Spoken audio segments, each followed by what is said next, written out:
দর্শক এই মুহূর্তে আমি জামালপুর সকাল বাজারে একটি কাঁচামালের দোকান অবস্থান করতেছি। দেখতেই পাচ্ছেন এখানে কিন্তু একদম সদ্য টাটকা খুব চমৎকার কোয়ালিটির কিন্তু কাঁচামাল এখানে রয়েছে। তো আমরা ব্যবসায়ীর মুখ থেকে জানবো যে এই কাঁচামাল এখানে কত করে কোনটা দিয়েছে। তাহলে আঙ্কেল বরবটি কত করে দিচ্ছে?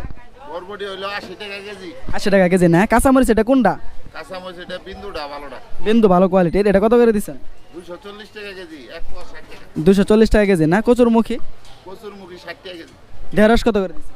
ঢেঁড়স 50 টাকা কেজি। 50 টাকা কেজি না? আর আপনার কাকরোল? কাঁকরোল হলো 70 টাকা কেজি। 70 টাকা। আপনার করলা কত করে দিচ্ছেন? করলা 80 টাকা। বাড়ি পটল? বারোই পটল 50 টাকা। ঝিঙ্গা কত করে দিচ্ছেন?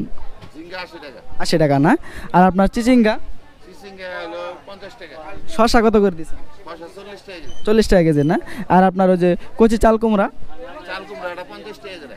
50 টাকা করে। জাতলা কত করে দিচ্ছেন? চাইতলাও এটা 50। 50 করে না? আর আপনার রঙিন বেগুন? বেগুন 80 টাকা কেজি। আলু কত করে দিচ্ছেন? আলু হলো 60 টাকা। 60 টাকা কেজি না? 5 টাকা বাড়ছে। আর আপনার ওই 55, খুচরা 60। খুচরা 60। আপনার পেঁয়াজ রসুন? পেঁয়াজ রসুন, পেঁয়াজ হলো 110 টাকা খুচরা, পাইকারি হলো 105 টাকা। পেঁয়াজ খুচরা হলো 110 টাকা আর পাইকারি হলো 110। 110 আর পাইকারি 105। আর রসুন? রসুন 200 টাকা কেজি। 200 টাকা কেজি না? আর আপনার আদা কত করে দিচ্ছেন?